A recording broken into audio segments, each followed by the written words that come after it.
in just 7 years, in 2030, you will have 73.1 million individuals that are 65 years of age and older. All of the baby boomers will be at least 65 years of age and older, and they'll make up a little over 20% of the total population. So 1 in 5 individuals in the U.S. will be 65 and older in 2030. I think as mom and dad do age, I think you got to have those conversations, so just those discussions with them about, can I do this for you, or do we have to have a plan for you as you age further? Hello and welcome. It's season 2 of This Day and Age. I'm your host, Phil Tower, and this is where we continue in this new season to bring together experts in all things aging to give you vital information that helps you and your loved ones make confident and informed decisions while navigating life's journey.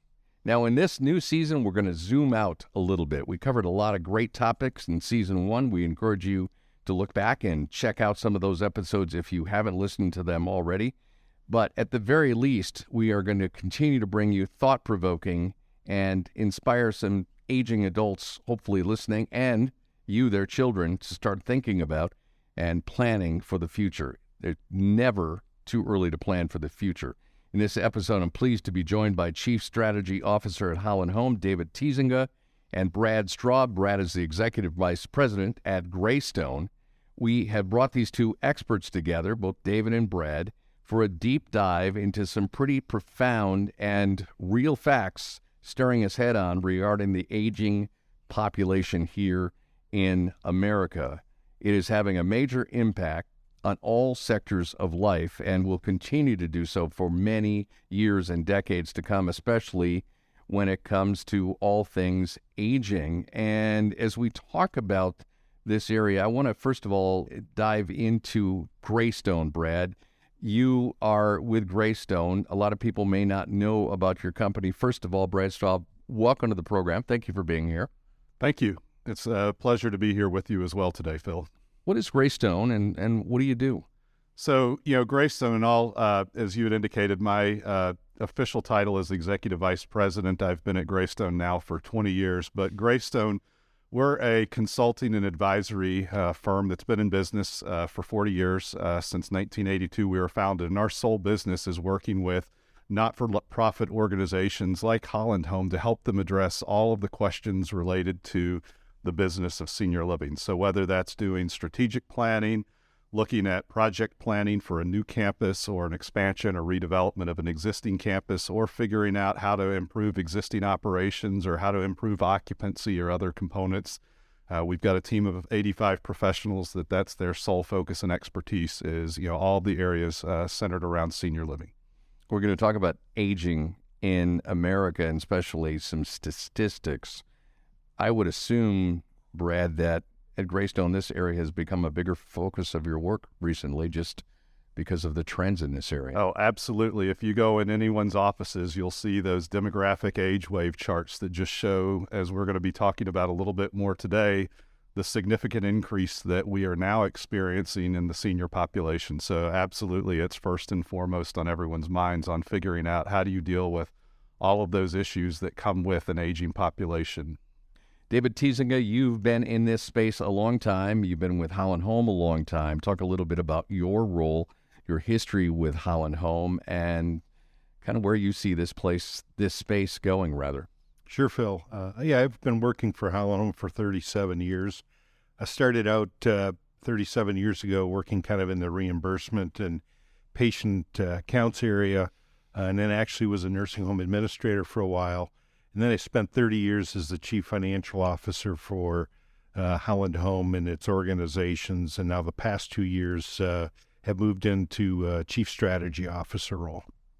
And as chief strategy officer, you have a large crystal ball in your office? That would be nice. We're working with organizations like Greystone to kind of look into the future, look at some of the demographics that are heading our way and saying, hey, how can we best position our organization to serve seniors as they age? The old adage is, if you're not changing, you're dying. This is a critical area for you and Holland Home, right? Absolutely. We look at the number of people we serve every day in our facilities. of around 1,200 and another 6,000 seniors in the community. And we've got to continually be in front of them to promote our services and provide services they need. Well, and I think coupled with that, David, is also that, as we're going to be talking more about, as the generational shift is occurring and as the baby boomers are becoming, the target individuals that are receiving services, what the baby boomer is looking for on how they want to age is much different from what their parents were experiencing 20 or 30 years ago as well. And so, it's an imperative that everyone deal with some of those changing perspectives and figure out how do you constantly adapt to be able to, continue to meet the needs of that changing customer. Absolutely. I think baby boomers have opinions about what they want, and they're pretty articulate about what they expect. Years ago when I started, folks started living in a 1 or 2 room home for the aged room, and today that just wouldn't go. No. People are expecting 1 and 2 bedroom apartments, homes that go up to 2,000, 3,000 square feet. And they were on a rock wall and a volcano. And, seriously, great point to pause and just get your reaction on it. Today's 74-year-old is nothing like the 1980 74-year-old. Fair enough to say, and I'll look at you first, Brad Straub. Oh, no, absolutely. I mean, if David made reference just to the size of the apartments, but if you look at some of the amenity spaces and other types of components from, the old, retirement home of the past was, you had the cafeteria that you may have gone through the line, or there was a sit-down dining. And today you have multiple dining venues, bistros, pubs. People, are focused on clean and healthy living that are organic, farm to table type of restaurants, personal trainers that you have, massage and fitness and wellness centers, included in there with, large, not only the cardio and strength training equipment, but for group exercises, do yoga and Tai Chi, and, much different from what you saw, 20, even 30 years ago when David was first experiencing, the Holland Home in the industry. Yeah, absolutely. I think the days of afternoon bingo are kind of gone. No shuffleboard? There is shuffleboard, but we've got pickleball and many other things going on as well, too. And I think beyond that, I think the 75, 80-year-old is looking for lifelong learning as well. It seemed to be when you moved into retirement housing before, that was a place you went and you spent your last years there. I think now it's just the next place where I'm going to take my journey through and be active in living. And I think that's what we try to do. We're going to attack this from statistics and just looking at demographics perspective first. But, you also throw in the workforce, which is impacting this on multiple levels. Then you have science and medicine. Oh, my goodness. Who knows how long we're going to be living 25 years from now and how that will impact the picture. But Brad Straub, I want to start with you. Greystone, you guys are the experts on the numbers and the trends. And demographically, as we look at today versus 10 or 20 years ago, plus 10 or 20 years from now, kind of help our listeners understand where we've been, where we are, and where we're headed. Sure. No, absolutely. And so just looking at putting into context. And so, traditionally we hear about the individual that's 65 years of age and older as kind of the older adult population. And so if we look at the older adult population right now, in 2020, at the 2020 census, that there were about 56.1 million individuals that were, 65 years of age and older. In just 7 years, in 2030, you will have 73.1 million individuals that are 65 years of age and older. All of the baby boomers will be at least 65 years of age and older, and they'll make up a little over 20% of the total population. So 1 in 5 individuals in the U.S. will be 65 and older in 2030. By 2060, so just another 30 years, nearly 1 in 4 Americans will be 65 years of age and older, and that the number of those 85 and older will triple, and the country will have 500,000 individuals that are over 100 years of age and older. One of the most interesting statistics as you look at from a demographic standpoint. Did you say 500,000 people? Absolutely. 100 and old? So this is no longer going to be a news story when you turn. It'll be like, hey, Brad's 100, and who's 105? Well, and what's interesting is that when you looked at the 2010 census was the first census that started tracking the number of individuals that were 100 years of age and older. And up until that point in time, all they reported on was 65 and older. Then in the 2000s, they wrote out, you started seeing a lot more about the 85 and older population. But, now it's a meaningful number. It's not just a rounding statistic to look at centenarians and such. And so, it's hard to imagine that as you think about that, but even as you just think about, just with longevity and even in the traditional senior living communities, in 1980, the average age at entry was likely, it's in the late 60s, early 70s for individuals. Today, the typical individual that moves into one of the campus-based senior living communities like at Holland Home, whether it be the Raybrook or Breton campuses, is on average 78 to 80 at entry. Really? And so as you think about that, as we're living longer and healthier, it's not unusual to think about that we could have a number of centenarians in each of the, living situations that you might experience.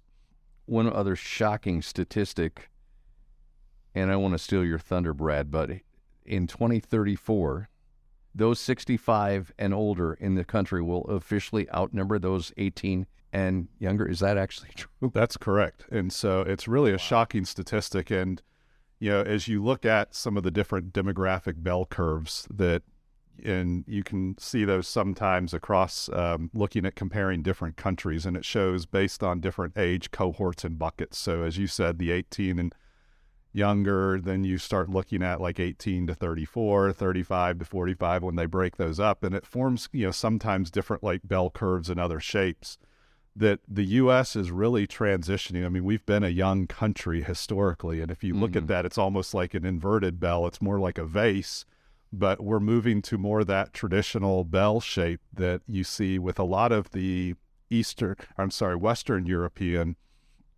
countries that are much older and more established populations. And so, and we'll talk maybe a little bit more about it, but when you think about the implications of that, it has issues not only on caregivers, on who are going to be there to help support and care for aging adults, but it also impacts workforce and everything else. The baby boomers are the largest generation. They represent approximately 76 million individuals in terms of total population. If you compare that to the silent generation, it was 47 million individuals, and the Gen X, which is, the next population after the baby boomers, represents about 55 million individuals. So, that's going to have a significant impact on, not only caring for older adults and aging adults, either, for the population itself, but also looking at, how do the providers that do that deal with that. And Brad Straub from Greystone is the one giving you, David Tiesenga, Chief Strategy Officer at Holland Home, those numbers, but this is reality staring at you. How do you digest that and bring that to your people at Holland Home? Obviously, you're looking at the future, a few sleepless nights maybe here and there. I think of so many implications, space and a completely changing model, but a huge need. These people, as we all get older, we're all going to need a place to be, especially as we age out of our home. How do you handle this, David Tiesenga? Yeah, well, certainly there are a number of challenges that are there. I mean, one, as a business plan, there's no shortage of customers. There's going to be plenty of customers. It's really how to deal with them and what their demands and needs are going to be. I think one of the biggest challenges is going to be workforce, and that 2035 number of where 65 and olders will outnumber those who are 18 and below. I think we look at caregiver ratios. Back in 2010, there were 7 caregivers for every senior that was over age 85. Today, that number's about 6 to 1. As we look forward to 2030, that goes to 4 to 1. And by 2050, it goes to 3 to 1. So obviously there are challenges in the workforce today. It's all over the news about shortages for workforce. I think that's going to be a big challenge. So we have to be smarter about how we do things. We got to rely more on technology to create efficiencies. But I think as people are preparing to make decisions about where they want to spend their retirement years, think of the advantage of moving into a facility that can use staff and use it over many people, as opposed to staying home, which is a great option for a lot of people, and getting one-on-one care at home, which you may not be able to get. So that's a big challenge there. That is a great point, that reality that a lot of people want to age in home, but as time goes on, that may not be an option just because of the shortage of caregivers and people with that kind of expertise that's needed. Yet, if you invest in your future in a place like Holland Home, you've got that built in as a part of that environment, and a changing space, maybe a rock wall. Who knows what's going to be there 10 and 15 years from now. I want to ask you both a question I'm really kind of stuck on in my mind. You mentioned Western civilizations, and in Japan, we know for years they've been dealing with older populations, and it seems like there's a greater reverence for older people in those countries than there is here. It's kind of like, well, they go to, the nursing home and we come visit them every now and then. I get a sense it's getting better, but we don't seem to give older Americans the due they really deserve for the fact that they've lived that long, they've got experience, and a lot of them now are working. But just in a general sense, do you see, and I'll start with you, Brad Straub, do you see attitudes towards the age in America changing? Well, I certainly see that there are improvements that we're seeing with that. And even as we work with a number of different organizations across the country, you look at some of the efforts, whether it be, and David made reference to that these folks are not coming to retire or to live the end of their life, that they still want active and engaged lifestyles. And we have a number of communities that you can speak to that have the residents that are at those communities that are coaching, and they may have been a wealth manager or a finance professional that are leading classes for the team members and staff and associates on how to balance a checkbook or how to better do planning, that are helping to do art classes and others for others. And so, the participation, as you look at just the interactions that individuals have, that there is that, reverence that you start to see that's improving out there. Yeah. Dave Tiesenga? Yeah, I think there's generally respect for seniors. Certainly working for an organization like Holland Home, that's who we always serve. And we do that in a Christ-like manner, and we try to provide excellence. And so I think that's there. I think the thing to understand is if you're a family member of a senior, and you look at what mom or dad might need in the future, and can they rely on me to provide care? And I think about that sometimes today. And, families are smaller today. There aren't families that have 10 kids, maybe one or two. And they may be both working, and they may have a smaller family.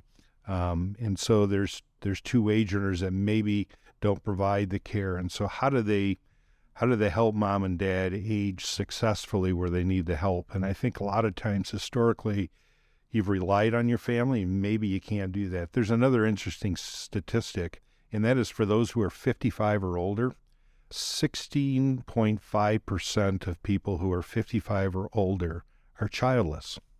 That's a huge number if you think about it. So there is no family to rely on. Maybe nieces, nephews, brothers, and that type of thing. I think the other thing, if you're relying on family, are they prepared to provide the type of service that needs to be provided? Yeah. Can they do that?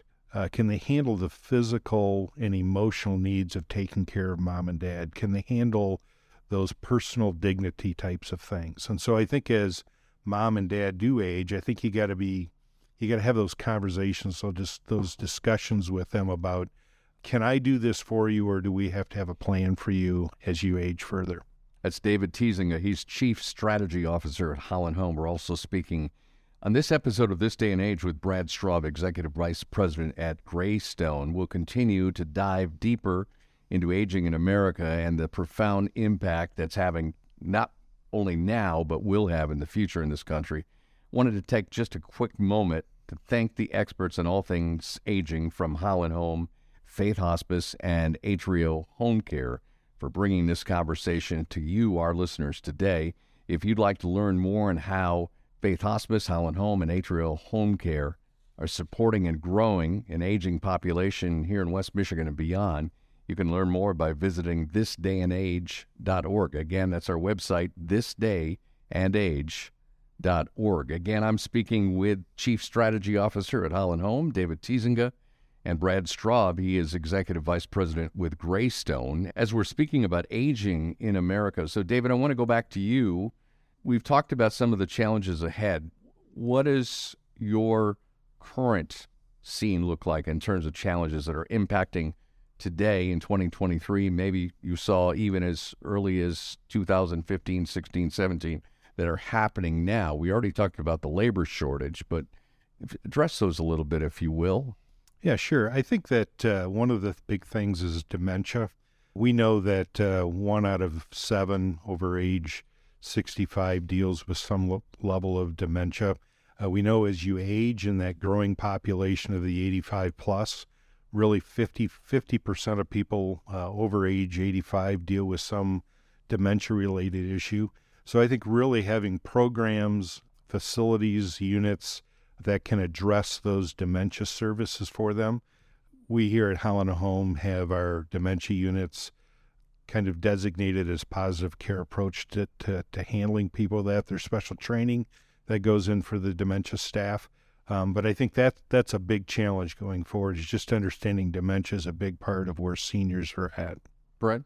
I think, and just even to put some context, that there's this perception that all of the aging services or the, senior living is primarily in a campus-based environment. And, just to look at within Kent County, where Holland Home is located in Michigan, over the next 10 years, the number of senior households where the head of householder is 75 years of age and older is going to grow by 50%. And that's from approximately 30,000 households to 45,000 over the next 10 years. And the challenge becomes with that growth, and this is, you ask a little bit on what, David in his role as Chief Strategy Officer either keeps them up or what's the struggle. Only about 20% of those households right now in Kent County reside in a campus-based living environment. And so if you think about that, there's 15,000 more households, and trying to just capture 20% of those, that's another, basically 3,000 units of campus-based living that needs to get constructed over the course of the next 10 years to be able to continue to serve what that growing need is going to be. And just the length of time and the capital involved, that's not something that is realistic to assume that you're going to be able to have that much new development and growth over that time period. To build a campus-based environment is a 3 to 5 year time frame from when you initially, have the piece of dirt and have the thought in your head before you can get under construction and then get it opened. So, it is trying to figure out how are those other, services that are out there, and how do you provide some of those is, just something to think about, because there isn't enough capacity that's going to be built or can be built to continue to say we're going to house everyone in that kind of a campus-based living environment. Well, and that's a great point. We already have a housing crisis here in West Michigan, a housing shortage, rental housing, affordable housing to purchase. But when it comes to senior living space, David Tiesenga, maybe Holland Home is going to colonize the moon. I know you are a visionary company, but before there's, Holland Home lunar campus, you're looking at, and let's hope you're not talking with SpaceX at this point, but let's look realistically. That's got a land acquisition, and as Brad said, 3 to 5 years to get a new senior facility and just a footprint up and operational. A lot of stuff to look at there. Absolutely. And I think the other side of that is we do have a lot of capacity today, and we're dealing with seniors that range from age 60 to 100. and seniors eventually do pass away. And so some of the product we have is available for folks to move in on those units that have turned over. But we do have land available for those expansions that need to happen. I think the key is being focused in on what the new senior wants in those campus and be responsive to those things.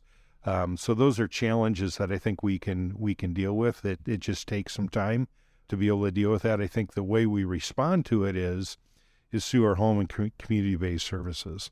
So we do offer home care services, whether that's Medicare certified or private duty services for folks who are living at home.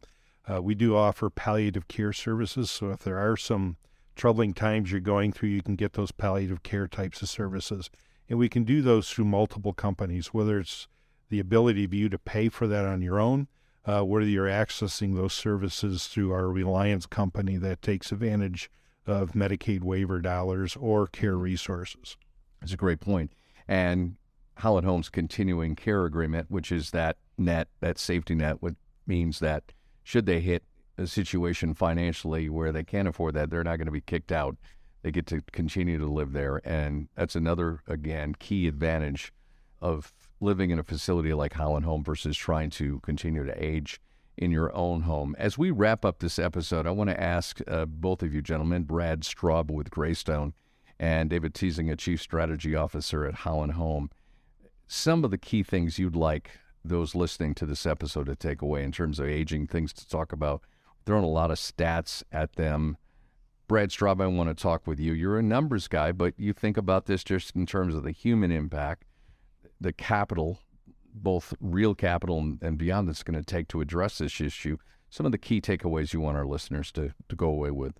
Well, I think as David was making some reference, even, most individuals are going to choose to age either in their own home or perhaps in a campus-based environment. But, even as you think about as a adult child that is caring for an aging parent or parents, that it can be difficult, and the pandemic perhaps influenced this for some of it. But if you're having to coordinate the care and figure out, how do I bring in someone that can provide services to give my mom a bath in the morning and help get her up and dressed and then cook the meals and others, that, there are inherent challenges with having to deal with that care coordination because, unlike if you're at a hospital or someone else, if the person calls up and says, I'm sick and I can't come in or doesn't show up for work, then, how do you figure out how that you can do that? And the last thing that you want to have happen too is to have some episode or event to where either you as a, older adult or as your parent, as an adult child caregiver, that if someone has a fall, breaks a hip, has to go into the hospital and then needs a short-term stay to figure out, or isn't able to return to home, what am I going to do now? And so, having those conversations with, your family about, what are your desires and wishes from an aging perspective are important to have those in advance so that when you're in those, crisis situations or others, that it's not just a last minute decision that you're having to make without really fully understanding what the implications are from a cost standpoint, from a desire and a wish, or even looking at and saying, who are the best providers out there to provide that care and service to my parent? Good wisdom. David? Yeah, I would echo pretty much the same thing that Brad's saying, maybe say it a little bit different. I think understanding all the data we just provided about the number of people who are 70, 75 plus, don't wait. I think a lot of people wait till something happens to them. There's an injury that happens, there's an illness that takes place, and all of a sudden you're trying to create plans at that point in time. I think recognize that as you age, things do happen. And so go out, investigate, look at different options that are available to you. The beauty about a life plan community is it provides everything that you would need. It provides a great independent living space that you can actively live in and do all the things that you would like to do, which don't require you to be limited in anything. You can be active in everything you'd like to do, from wellness, from spirituality types of things, to lifelong learning programs, to physical activity, the socialization with the community that you're part of. A lot of people, for whatever reason, choose not to be part of that. I think when you suddenly need it because of an injury or because of an illness, it becomes more difficult, and change is difficult, right? You're probably moving from that house that you lived in for 40 years. Make that decision now. Make it when you're able to make a decision and choose the stuff you want to do. Don't wait till it's too late. And then recognize that there's a lot of people in the same situation, and there is some shortage on ability to get into facilities. So be active and proactive, looking for the best place for you to be. And for those of you who didn't hear that, great wisdom, 2 excellent points. Again, don't wait. Be very proactive, as David Tiesenga said. And Holland Home has experts in every aspect you can think of who will answer these questions and at least get you pointed in the right direction as you ask those questions. And Brad Straub said so appropriately, and I think this is maybe the tougher piece, ask those questions of your parents, of your aging parents. It may be a little uncomfortable at first, but do whatever you can to get that information from your parents, to be at least thinking proactively about that and planning ahead. Good wisdom indeed. Gentlemen, we've learned a lot. Thank you so much. Brad Straub with Greystone and David Tiesenga, Chief Strategy Officer at Holland Home. Brad, thank you. David, thank you very much. You're welcome. Thank you. We hope this information on this episode of This Day and Age has you at least thinking about the future, thinking about this issue of aging in your own family, and we definitely want you to stay tuned for our future episodes where we will dive even deeper in how to plan, how to pay for, how to advocate for yourself as you age amidst all of these major demographic shifts that are happening in our lives right now. Make sure to subscribe to This Day and Age. We don't want you to miss an episode. And be sure to share this episode and any of the other episodes with family and friends so they too can be informed and make confident decisions as they age. Once again, for This Day and Age, I'm Phil Tower. Thank you so much for listening.